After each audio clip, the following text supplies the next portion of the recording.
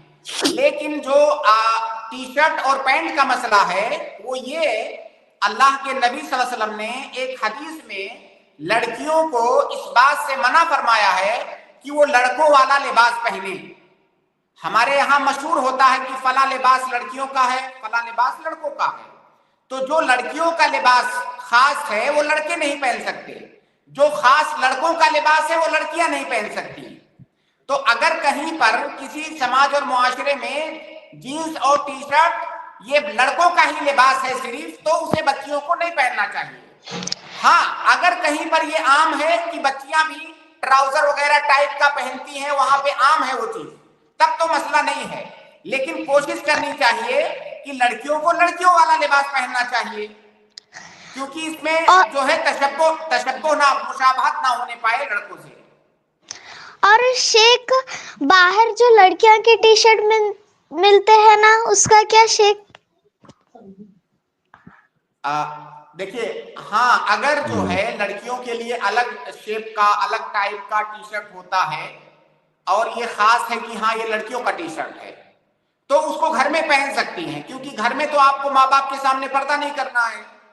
تو اگر لڑکیوں والا خاص اگر کوئی ٹی شرٹ ہے تو اس کو گھر کے اندر پہن سکتے ہیں, باہر نہیں.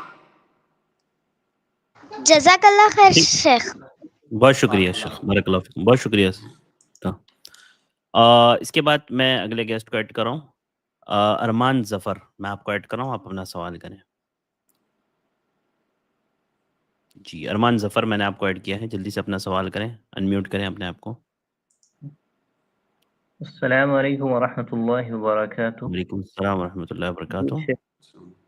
میرا سوال یہ ہے کہ جیسے جی کہ ہم لوگ کہتے ہیں نماز قضا ہو گئی, تو کیا کتنا وقت گزرنے کے بعد ہم کہہ سکتے ہیں کہ نماز قضا ہو گئی؟ اور جو ہے قضا نماز کو کیسے ادا کرنا ہے؟ مثال کے طور پہ جب ہم ظہر کی نماز پڑھتے ہیں تو 4 رکعت فرض پڑھتے ہیں, اس سے پہلے 4 رکعت سنت ہے, اور پھر 2 رکعت سنت فرض کے بعد پڑھتے ہیں. پھر ظہر کی نماز قضا ہو گئی تو پھر کس طریقے سے قضا کی نماز پڑھیں گے, اور اس کی نیت کیسے کریں گے؟ اور جن اوقات میں نماز پڑھنے سے منع کیا گیا ہے, پھر اس وقت قضا نماز کو پڑھنا ہے کہ نہیں پڑھنا ہے, یا پھر ویٹ کرنا ہے کہ وہ وقت گزر جائے اس کے بعد جو ہے قضا نماز ادا کرنا؟ واضح ہے سوال ارمان بھائی. بھائی اس سوال کا جواب ابھی اسی پروگرام کے شروع میں میں نے دیا ہے, وہاں پہ بھی آپ سن لیں, اور تھوڑا سا یہاں مختصر بتا دیتا ہوں آپ کو کہ قضا نماز کو پڑھنے کا وہی طریقہ ہے جو ادا کا ہے, دونوں میں کوئی فرق نہیں ہے. ظہر کی نماز اگر قضا ہوئی ہے کسی عذر کی بنیاد پر, تو جب ظہر کی نماز آپ کو پڑھنا ہے تو جس طرح سے ادا کرتے وقت سنت راتبہ کو پڑھنا سنت ہے, اسی طرح یہاں پر بھی. تو جو طریقہ ادا میں ہے وہی طریقہ قضا میں ہے, دونوں میں کوئی فرق نہیں ہے. سنت نماز کی قضا کرنا بھی سنت ہے, جیسے فرض نماز کی قضا کرنا فرض ہے, اسی طرح سنت نماز کی قضا کرنا بھی سنت ہے.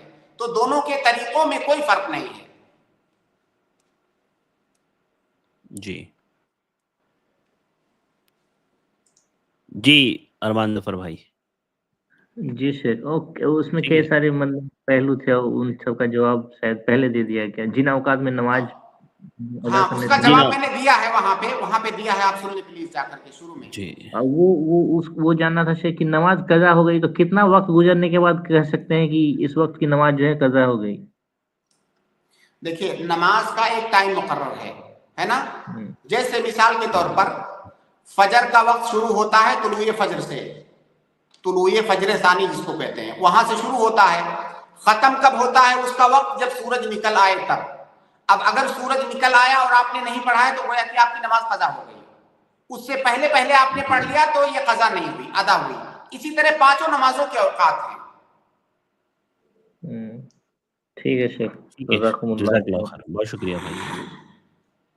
اور اس کے بعد میں جو ہے عامر حسین کو ایڈ کر رہا ہوں, آپ اپنا سوال کریں عامر حسین صاحب. السلام علیکم ورحمۃ اللہ وبرکاتہ. وعلیکم السلام ورحمۃ اللہ وبرکاتہ. جی ایک میں سوال پہلے بھی کر چکا تھا, تو انہوں نے بتایا مطلب یوٹیوب کے تھرو سے کوئی اگر حلال کنٹینٹ یوٹیوب میں بناتے ہیں تو اس کے تعلق سے جاننا تھا کہ کیا اس کا جو پیسہ آتا ہے وہ حلال ہوگا یا حرام ہوگا, کیونکہ کچھ مفتی اور کچھ علماء بھی کہتے ہیں کہ مطلب حلال ہے, سوری حرام ہے. تو اس کے بارے میں پلیز. بھائی دیکھیے اس پہ کئی بار ہم نے بات کیا ہے. اگر یوٹیوب پر جو آپ کنٹینٹ ڈال رہے ہیں اور جس پر آپ کو پیسہ مل رہا ہے تو دو باتوں کا آپ کو خیال رکھنا ہے. ایک تو آپ کا جو کنٹینٹ ہے وہ حلال ہونا چاہیے. جی جی. دوسرا جو ایڈ آتا ہے آپ کے کنٹینٹ کو پلے کرتے وقت جو ایڈ آتا ہے اسی ایڈ پر آپ کو پیسہ ملتا ہے. وہ ایڈ جو ہے وہ حلال ہونا چاہیے, وہ حرام ایڈ نہیں ہونا چاہیے. تو جب یہ دونوں شرطیں پائی جائیں گی تب وہ جو اس پہ پیسہ ملتا ہے وہ آپ کے لیے حلال ہوگا. اگر ان دونوں شرطوں میں سے کوئی ایک شرط نہیں پائی گئی تو وہ حلال نہیں ہوگا آپ کے لیے. جی کئی بار شیخ ایسا ہوتا ہے نا کہ جو ایڈ جو ہوتا ہے, ہم تو اگر کسی کا ایڈورٹائز کرتے ہیں تو وہ ہم تو حلال پروڈکٹ ہی ایڈورٹائز کریں گے, لیکن جو یوٹیوب کی طرف سے کئی بار ایڈ ہوتا ہے کہ وہ لوگ کچھ اچھا ایڈ نہیں ڈالتے ہیں, جو خواتین وغیرہ آ جاتی ہیں اور وہ پردے میں نہیں ہوتی. تو اس کا آپ کیا کریں کہ وہ پیسہ جو ملے تو آپ اس کو اپنے اوپر خرچ مت کریں. آپ اس کو اپنے اوپر خرچ مت کریں, کسی کو دے دیں, کسی غریب محتاج کو کسی بھی بھلائی والے کام میں خرچ کر دیں, اپنے اوپر اس کو خرچ مت کریں. اور اگر وہی پیسہ اگر جیسے مدرسہ ہو گیا یا پھر کسی چیز میں جو اسکول وغیرہ ہو گیا اگر ہم بنانا چاہتے ہیں اس میں خرچ کرتے ہیں. میں نے وہی تو بتایا آپ کو کہ آپ کو اپنے اوپر خرچ نہیں کرنا ہے. جی جی جزاک اللہ خیر, میں سمجھ گیا. بارک اللہ فیکم, بہت شکریہ. محمد عارف آپ اپنا سوال کریں. السلام علیکم ورحمۃ اللہ. جی وعلیکم السلام ورحمۃ اللہ وبرکاتہ.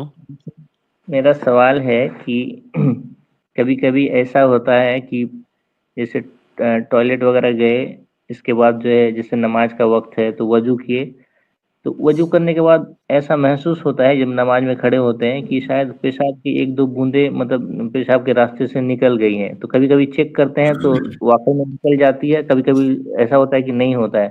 تو شیخ ایسی صورت میں ہم کیا کریں کہ جو ہے مطلب نماز میں کھڑے ہوتے ہیں تو بھی ایسا مطلب ہوتا ہے کہ ٹوائلٹ وغیرہ سے آنے کے بعد ایسا لگتا ہے مجھے کہ پیشاب کی ایک دو بوندیں نکل گئی, اور واقعی میں کبھی کبھی نکل بھی جاتی ہے, کبھی چیک کرتے ہیں تو لگتا ہے کہ نہیں نکلی ہے. تو اس صورت میں نماز کا کیا کریں کہ فرض نماز پھر چھوٹ جائے گی جماعت؟ دیکھیے بھائی عام طور سے یہ وسوسہ ہوتا ہے, اور اس طرح کا سوال اللہ کے نبی صلی اللہ علیہ وسلم کے سامنے بھی آیا تھا بعض صحابہ کرام کی طرف سے کہ نماز میں محسوس ہوتا ہے کہ کوئی چیز نکل گئی ہے, یعنی ان کی مراد تھی ہوا وغیرہ خارج ہونے سے. تو اللہ کے نبی صلی اللہ علیہ وسلم نے کہا کہ جب تک تمہیں یقین نہ ہو جائے تب تک نماز مت چھوڑو, تب تک نماز مت توڑو. لا ينصرف حتى يسمع صوتا او يجد ريحا, یہ حدیث کے الفاظ ہیں. تو اس کا مطلب یہ ہے کہ جب تک یقینی طور سے آپ کا وضو نہ ٹوٹ جائے تب تک صرف شک, وسوسہ اور وہم کی بنیاد پر وضو کو ٹوٹا ہوا نہیں مانیں گے. عام طور سے یہ چیز وسوسہ ہوتی ہے کئی سارے لوگوں کو, تو اس کا علاج زیادہ سے زیادہ استعاذہ پڑھیے اور اس جانب دھیان مت دیجیے, اس جانب دھیان دینا چھوڑ دیجیے. دوسری بات آپ نے جو کہا کہ کبھی کبھی حقیقت میں وہاں پر جو ہے جب ہم چیک کرتے ہیں تو